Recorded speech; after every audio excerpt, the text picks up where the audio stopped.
Geometric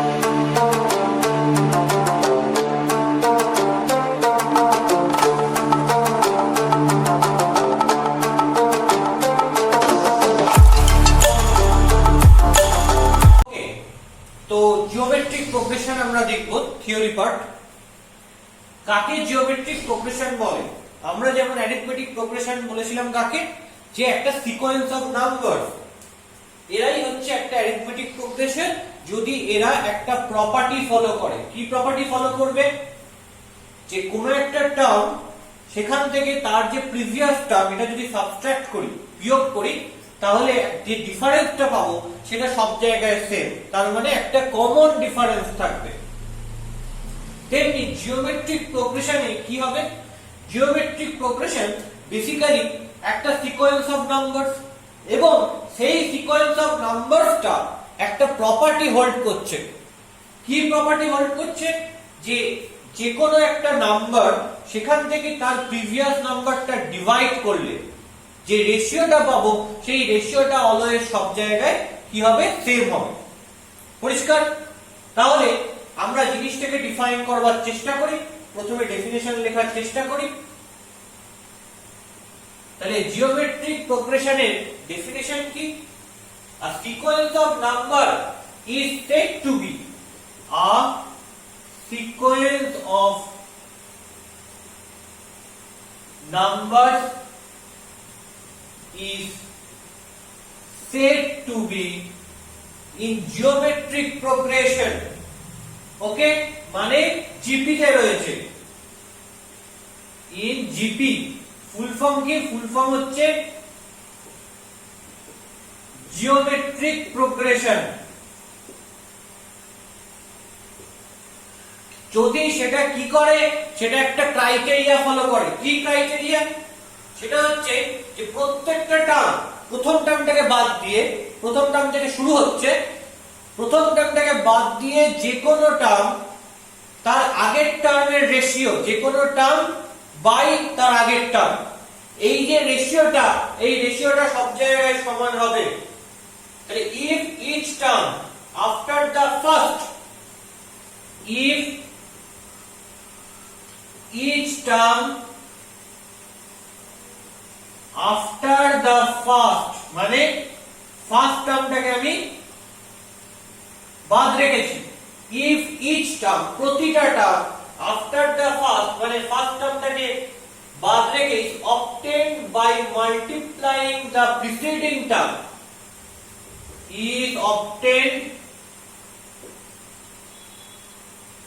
by multiplying the preceding term, মানে আগের টার্মটার সাথে মাল্টিপ্লাই করব। কি মাল্টিপ্লাই করব? by a constant quantity, by a constant quantity, by a constant quantity। তাহলে কি হলো পুরো জিনিসটা একবার দেখি ডেফিনিশনটা। প্রথমত অ্যারিথমেটিক প্রোগ্রেশন যেমন একটা সিকোয়েন্স অফ নাম্বারস, তেমনি জিওমেট্রিক প্রোগ্রেশনও কি একটা সিকোয়েন্স অফ নাম্বার। এটাকে আমরা জিওমেট্রিক প্রোগ্রেশন বা জিপি বলবো কখন? প্রথম টার্মটাকে বাদ দিয়ে প্রতিটা term, if each term after the first টার্মটাকে আমি এক্সক্লুড করছি, is obtained by multiplying the preceding term by a constant quantity। তার মানে কোন একটা টার্ম ডিভাইডেড বাই তার previous term equal to constant. তার মানে কি? তার মানে প্রিভিয়াস টার্মটাকে কোন একটা কনস্ট্যান্ট কোয়ান্টিটি দিয়ে মাল্টিপ্লাই করলে পরের টার্মটা পাবো। দেখা যাক, একটু ডেসক্রাইব করি ব্যাপারটাকে। লেট u1 u2 u3 এরকম করে un, এই যে সিকোয়েন্স অফ নাম্বারস, এটাকে আমি শর্টে কিভাবে লিখতে পারি? un দিয়ে লিখতে পারি where n belongs to natural number। এই যে সিকোয়েন্স অফ নাম্বার আমরা ধরছি এরা জিপি তে রয়েছে, আর ইন জিপি।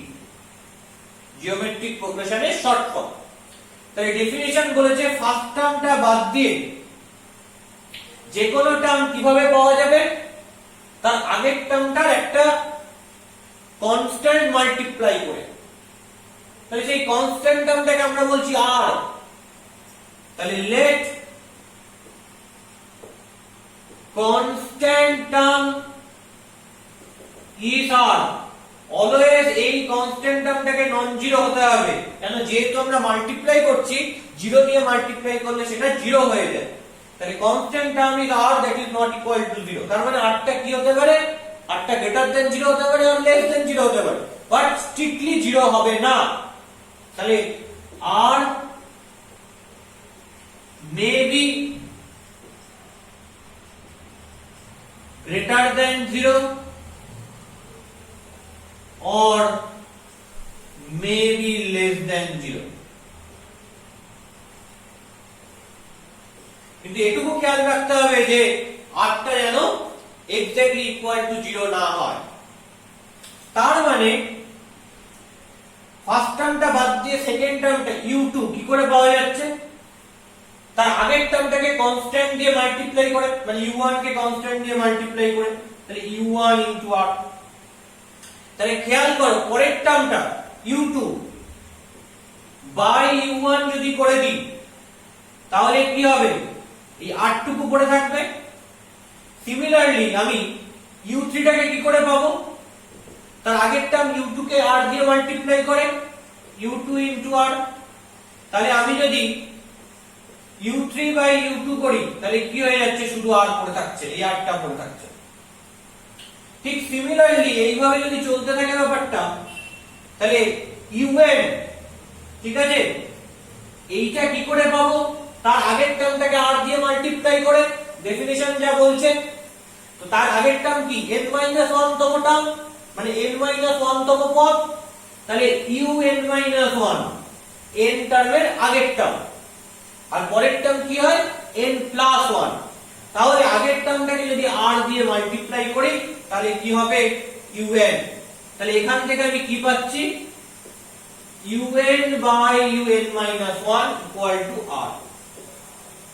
তার মানে আমি অ্যাকচুয়ালি যেটা বলার চেষ্টা করছিলাম সেটাই এখানে ঘটছে। কি ঘটছে, যে যে কোনো টার্ম নাও, সে un নিলাম, তার আগের টার্ম un - 1 রেশিও করছি কোন একটা টার্ম এবং তার আগের টার্মে un আর un - 1 তার রেশিও কি হবে, একটা কনস্ট্যান্ট হবে। সেটা সব জায়গায় সেম, এখানেও যা, এখানেও তাই, এখানেও তাই, সব জায়গায় সেম। তার মানে কি দাঁড়াচ্ছে, u2 বাই u1 করলে যেটা হবে, u3 বাই u2 করলেও সেটা হচ্ছে, u4 বাই u3 করলেও সেটা হচ্ছে, এরকম করে un বাই un - 1 করলেও সেটাই হচ্ছে। সেটা কি, সেটা হচ্ছে r। তাহলে আমি লিখে ফেলি এটাকে। সো u2 বাই u1 করলে যে টার্মটা আসছে, যে কনস্ট্যান্টটা আসছে, u3 বাই u2 করলেও সেটাই আসছে, u4 বাই u3 করলেও সেটাই আসছে, এরকম করে un বাই un - 1 করলেও সেটাই আসছে। সেটাকে আমি r বলছি, যেটা একটা কিনা non zero constant, maybe greater than 0, maybe less than 0, is a constant term। তাহলে এই যে কনস্ট্যান্ট টার্ম, এটা কি করে পাই, যে কোনো নাম্বার এবং তার আগের নম্বরের রেশিও করে পাই। তাই জন্য এই কনস্ট্যান্টটার নাম দেওয়া হচ্ছে কমন রেশিও। তাই জন্য এই কনস্ট্যান্টটার নাম দেওয়া হচ্ছে common ratio. So r is common ratio of this geometric progression।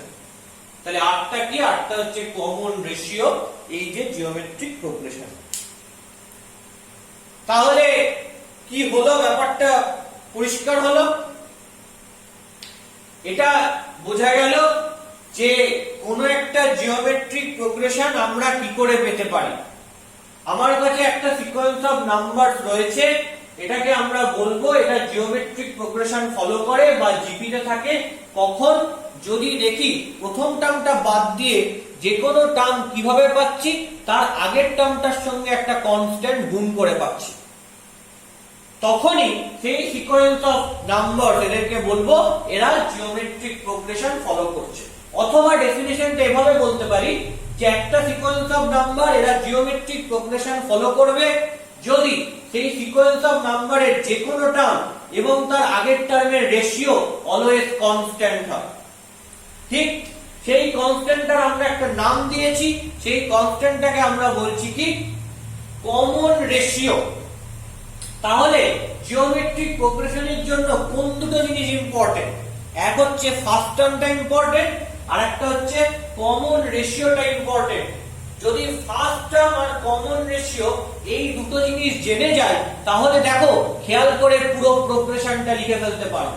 কি করে লিখে ফেলতে পারবো একটু দেখে নিই জিনিসটা।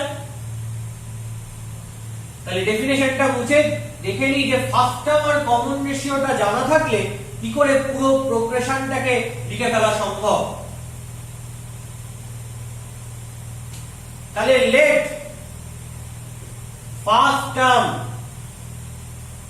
is A and common ratio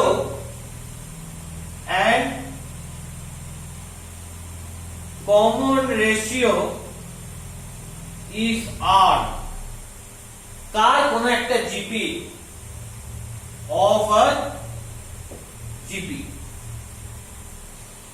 তাহলে ফার্স্ট টার্ম যদি A হয়, তো T1 এটা ফার্স্ট টার্ম, আমি ধরছি যে Tn equal to nth term, let Tn equal to nth term of this given GP। ঠিক আছে, তাহলে T1 টা কি, ফার্স্ট টার্মটা কি A।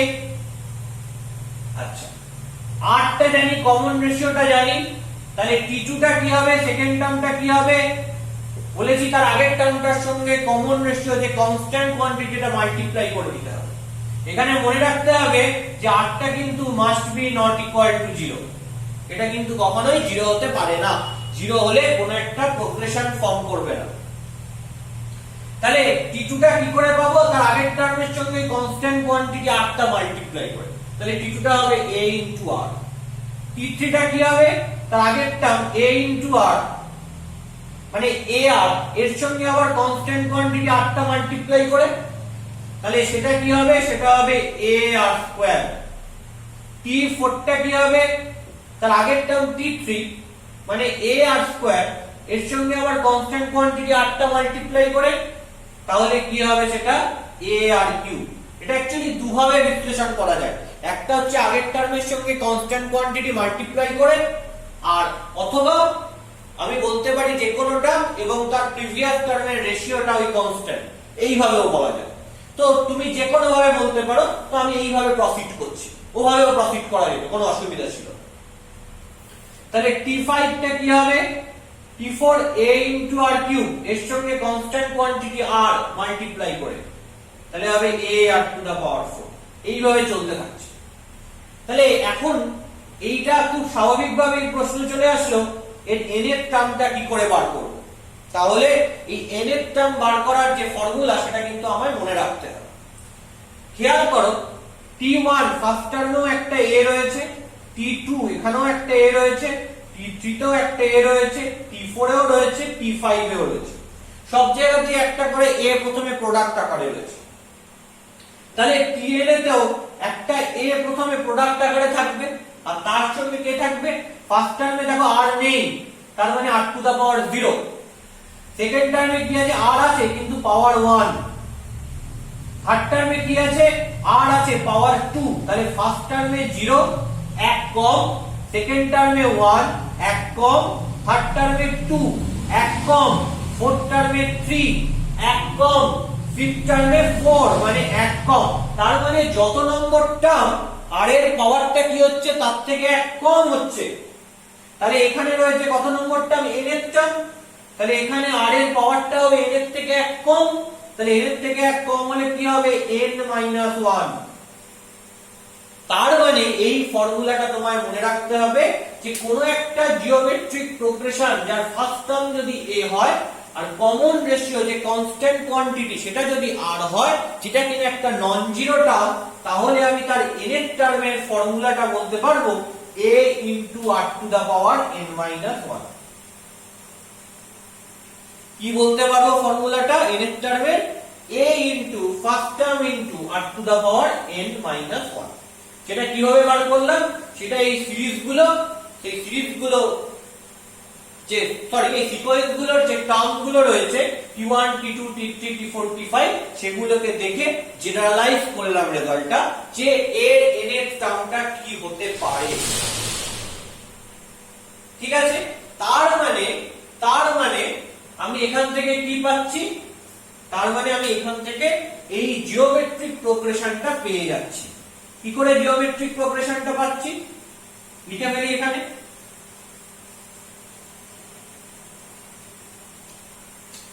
Therefore, GP মানে geometric progression is যার first term a, second term ar, third term ar square, fourth term ar cube, তারপর fifth term ar to the power 4। এরকম করে জেনারেল টার্মটা কি দাঁড়িয়েছে? জেনারেল টার্মটা দাঁড়িয়েছে ar to the power n minus 1। That is your general term. এটাকে আমি বলছি এই যে পুরো জিনিসটা রয়েছে, মানে পুরো যে সিকোয়েন্সটা রয়েছে তার জেনারেল টার্ম। ঠিক, তাহলে এটা হচ্ছে রিকোয়ার্ড জিওমেট্রিক প্রোগ্রেশন, যার এই n টার্ম বার করার ফর্মুলাটা কিন্তু তোমাদের লাগবে, অঙ্কে ইউজ করতে হবে। এবং nth টার্ম বার করার ফর্মুলাটা তো ক্লিয়ার হয়ে গেছে যে a into r to the power n minus 1। তার মানে কি? তার মানে এটাকে যদি আমি লিখে দিই তাহলে সেটা হচ্ছে কি first term of this GP এটা into common ratio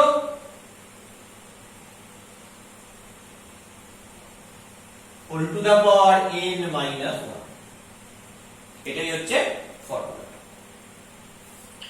এইবার আমরা আসবো যে n খানা টার্ম যদি আমি পরপর পেয়ে যাই জিপি, তাহলে তার সাম কি হবে? ওই n টার্মসের সাম কি করে বার করব?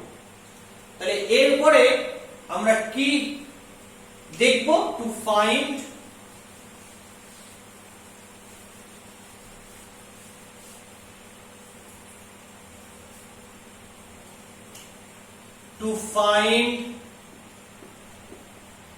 the sum of first n terms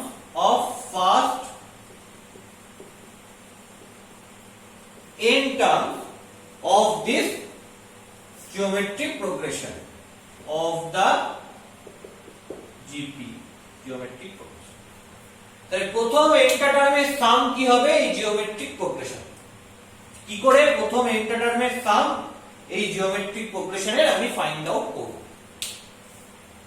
তো লেটস সি অ্যাবাউট ইট, যে কি করে এই জিওমেট্রিক প্রোগ্রেশনের টার্ম n টা টার্মের সাম ফাইন্ড আউট করা যায়।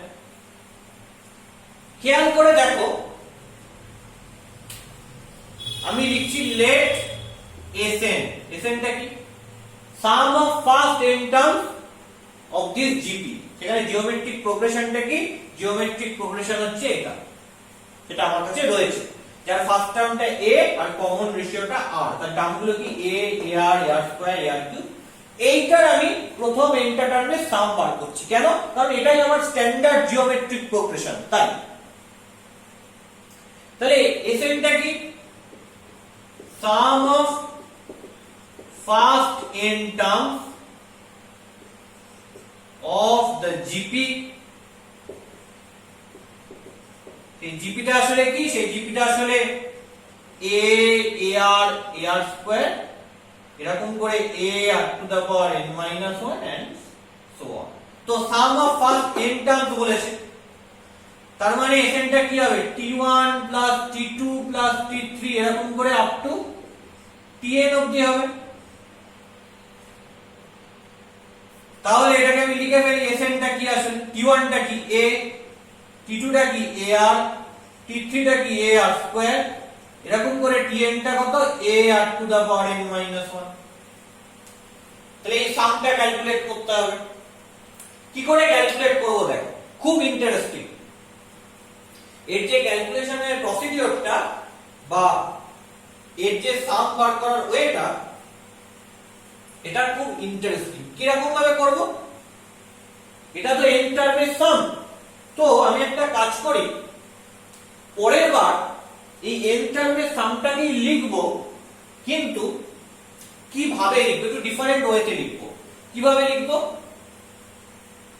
এই Sn এর সঙ্গে কমন রেশিও 8টা মাল্টিপ্লাই করব, করে এক ঘর সরিয়ে দিই, যেমন আমরা এপি তে ইউজ করতাম, অঙ্ক করেছি এপি। ধরো এই Sn এর সঙ্গে r মাল্টিপ্লাই করছি, তাহলে কি হবে r ইনটু Sn। আমি এই জন্য এটা আলাদা কালার দিয়ে লিখলাম, that is very important step. r into Sn করে দিলে কি হবে, এর প্রত্যেকটা টার্ম r দিয়ে মাল্টিপ্লাই হয়ে যাবে। এবার a কে r দিয়ে মাল্টিপ্লাই করলে ar, ar কে r দিয়ে করলে ar স্কয়ার, a কে r দিয়ে করলে ar কিউব, a কে r দিয়ে করলে ar to the power n। এবং দেখো a কে r দিয়ে করলে তো ar হয়, তো ar টা তো এর নিচে লিখে লাভ নেই। কেন? কারণ এখানে a আছে, তাই জন্য ar টাকে কোথায় লিখবো? যেখানে ar আছে তার নিচে লিখবো। এটাকে r দিয়ে গুণ করলে ar স্কয়ার, তো ar স্কয়ারটাকে তো এর নিচে লিখে লাভ নেই, যেখানে ar স্কয়ার আছে তার নিচে লিখবো। তার মানে কি করব?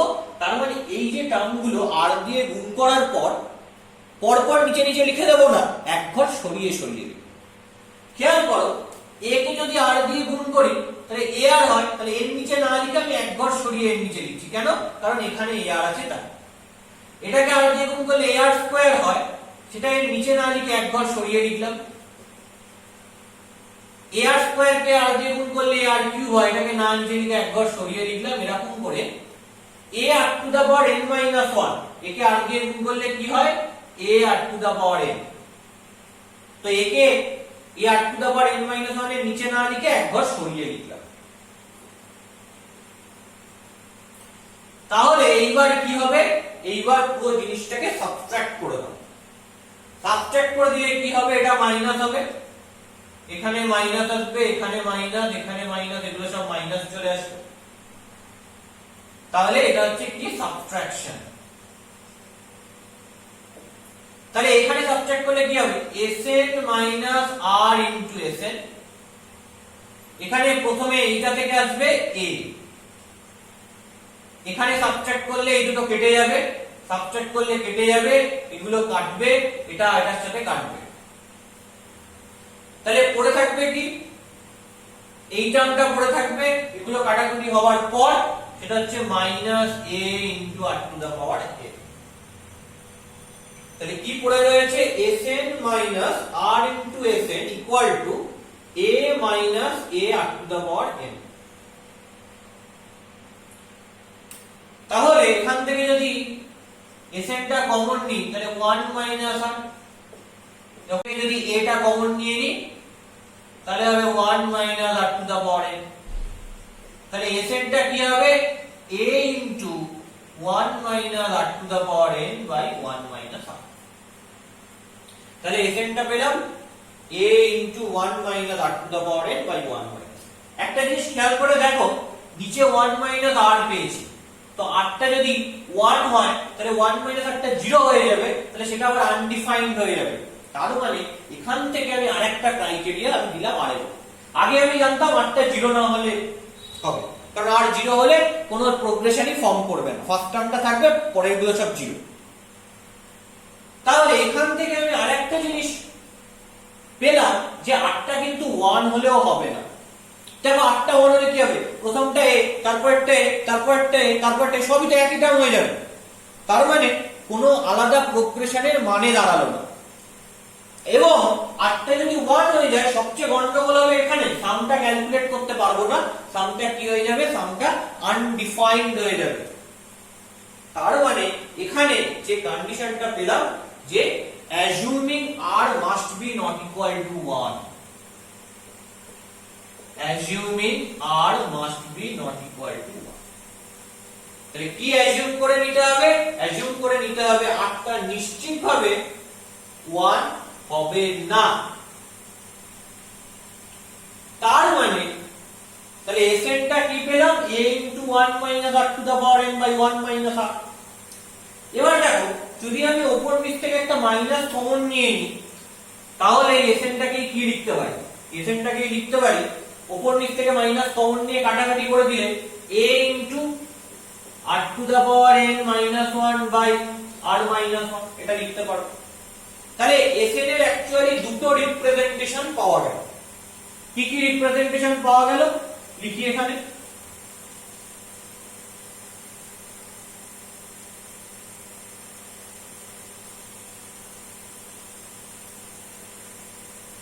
Sn মানে প্রথম পেলাম a into 1 minus r to the power n by 1 minus r, আরেকটা পেলাম মাইনাস কমন নিলে a into r to the power n minus 1 by r minus 1। এবার প্রশ্ন হচ্ছে দুটোই তো একই জিনিস, কিন্তু এখানে মনে রাখতে হবে assuming r দুটোতেই কিন্তু not equal to 1, r 1 হলে হবে না। তাহলে এবার এই যে দুটো রেজাল্ট পেলাম এই দুটো তো একই রেজাল্ট, বাট স্টিল আমরা কখন কোনটা ইউজ করব সেটা আমাদের দেখতে হবে। কখন কোনটা ইউজ করব সেই জায়গাটা আমাদের মাথায় রাখার দরকার আছে। দেখো 8টা তাহলে কি কি হতে পারে এই জায়গাটা দেখি, খুব পজিটিভলি জায়গাটা দেখি। 8টা 1 নয়, অন্তত এখানে আমি 8টা নট ইকুয়াল টু 1 করছি। তাহলে 8টা যদি 1 না হয় তাহলে এখান থেকে কি কি কন্ডিশন বেরোতে পারে। একটা হতে পারে যে 8টা 1 এর থেকে ছোট,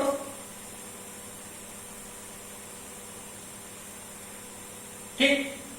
আর আরেকটা কি হতে পারে, আরেকটা হতে পারে 8টা 1 এর থেকে বড়।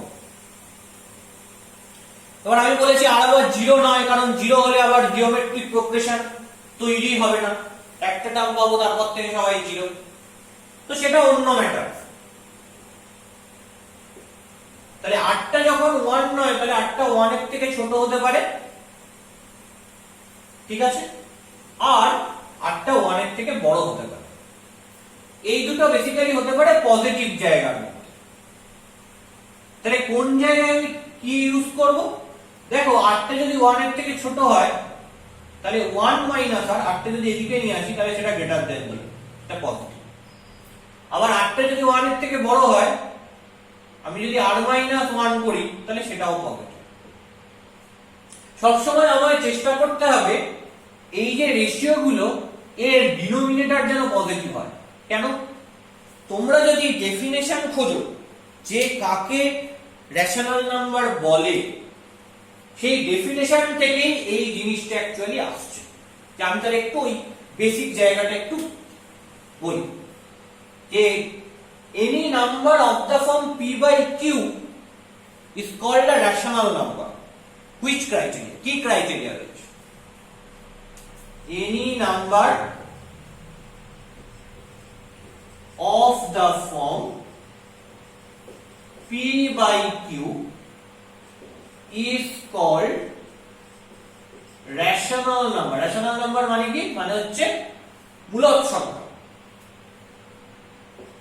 called rational number if first criteria হতে হবে কি p আর q এরা হচ্ছে পরস্পর মৌলিক, তার মানে GCD of pq টা হচ্ছে 1, এটা হচ্ছে ফার্স্ট ক্রাইটেরিয়া। সেকেন্ড ক্রাইটেরিয়াটা কি হতে হবে, এই উপরের সংখ্যাটা ইন্টিজার থেকে আসছে, মানে ধরো এরকম হলো 2 by -3, তো ম্যাথমেটিক্যালি আমরা এটাকে লিখি কি -2/3। আমরা ভগ্নাংশ যখন লিখি, যখন মূলদ সংখ্যা লিখি, তখন আমরা নিচে ডিনোমিনেটরে যদি নেগেটিভ টার্ম থাকে তাহলে সেটাকে আমি কোথায় নিয়ে চলে যাই, নিউমারেটর নিয়ে চলে যাই। মানে আমি চেষ্টা করি ডিনোমিনেটরটা যেন পজিটিভ থাকে। সো দ্যাটস ওয়াই নাম্বার 2 যে কিউটা, এটা যদি পজিটিভ রাখা যায়, তার মানে পজিটিভ রাখতে গেলে কি হবে, কিউটা ন্যাচারাল নাম্বার থেকে আসবে। আবার কিউটা 0 নয়, কিউটা না নেগেটিভ হবে না 0 হবে, তাহলে কি হতে পারে, পজিটিভ নাম্বারগুলো ন্যাচারাল নাম্বারগুলো হতে পারে 1 2 3 4 সো অন। তাহলে 2 নম্বর হচ্ছে q belongs to natural number. আর নাম্বার 3 কি? নাম্বার 3 হচ্ছে এই উপরেরটা যেটা, সেটা 0 হতে পারে, পজিটিভ হতে পারে, নেগেটিভ হতে পারে, অলওয়েজ এগুলো সব ইন্টিগ্রাল ভ্যালু হবে। তাহলে 3 নম্বর হচ্ছে p belongs to integer। Natural number মানে হচ্ছে স্বাভাবিক সংখ্যা, আর ইন্টিজার মানে হচ্ছে পূর্ণ সংখ্যা। এই ছিল হচ্ছে ডেফিনেশন। কার ডেফিনেশন ছিল? কোন একটা নাম্বার রেশনাল হওয়ার ডেফিনেশন ছিল। ঠিক আছে, তো আমরা এখানে কি দেখছি? আমরা এখানে দেখছি এইগুলো হচ্ছে রেশনাল কোয়ান্টিটি। তার মানে আমাদেরকে খেয়াল রাখতে হবে এই রেশনাল কোয়ান্টিটি গুলোর নিউমারেটর যা হোক অসুবিধা নেই, ডিনোমিনেটরটা যেন পজিটিভ হয়। তাহলে এই ফর্মুলাটা ইউজ করব যখন এই 1 মাইনাস আরটা গ্রেটার দেন 0 পজিটিভ হবে। আর 1 মাইনাস আর গ্রেটার দেন 0 হওয়ার মানে কি? মানে হচ্ছে আরটাকে লেস দেন 1 হবে। তাহলে এই ফর্মুলাটা ইউজ করব যখন r লেস দেন 1। আর এই ফর্মুলাটা ইউজ করব যখন r মাইনাস 1টা পজিটিভ হবে, তার মানে আরটা গ্রেটার দেন 1 হবে। তার মানে এই ফর্মুলাটা ইউজ করব যখন আরটা গ্রেটার দেন 1। এবার আরটা যে 0 হবে না সেটা তো আগেই ক্রাইটেরিয়াতে বলে দিয়েছি, ওটা আর এখানে আলাদা করে উল্লেখ করবার কোনো দরকার নেই। এটার কিন্তু আলাদা গুরুত্ব কিছু এখানে নেই, ওটা আমি আগেই যখন ডেফিনেশন দিয়েছি ডেফিনেশনে বলে দিয়েছি।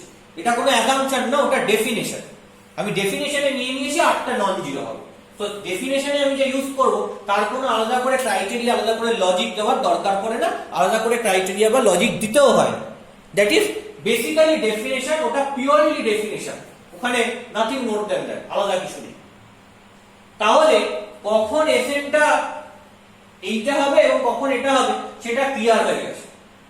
এবার আরেকটা জিনিস ক্লিয়ার করার দরকার। তার মানে যেটা দেখে ফেললাম যে সামটা কি হবে যখন আরটা নট ইকুয়াল টু 1, তখন এই দুটো ক্রাইটেরিয়া আমি পেয়েছি। এবার প্রশ্ন হচ্ছে যদি আরটা 1 হয় তখন তাহলে সামটা কি?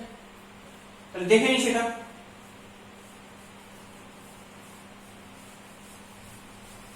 For r equal to 1, for r equal to 1, তাহলে r equal to 1 হলে Sn টা কি হবে? Sum of first n terms of this GP। তাহলে t1 plus t2 এরকম করে up to tn। t1 টা কত ছিল? a, t2 কত ছিল? ar। r টা যদি 1 হয় তাহলে t2 টাও হবে a, কারণ r এর জায়গায় 1 বসিয়ে দিয়েছি। এরকম করে tn টা কি হবে? tn টা ছিল a into r to the power n minus 1। তো r যদি 1 হয় তাহলে tn টাও কি হবে? এই হবে। তাহলে এখানেও a বসিয়ে দিলাম। তাহলে কতগুলো a পেয়েছি? প্রত্যেকটা টার্মের জন্য একটা করে a পেয়েছি। তাহলে n নাম্বারস। তাহলে এখানে কতগুলো নাম্বার রয়েছে? n খানা নাম্বার রয়েছে। তাহলে কতগুলো a পেলাম? n খানা a পেলাম। তো n খানা a সাম করে লিখলে কি হবে? n into a। তাহলে r যদি 1 হয় তাহলে সেক্ষেত্রে Sn টা কি আসবে? তাহলে সেক্ষেত্রে Sn টা আসবে হচ্ছে n into a। তাহলে এই হচ্ছে পুরো sum of first n terms of the GP। Okay.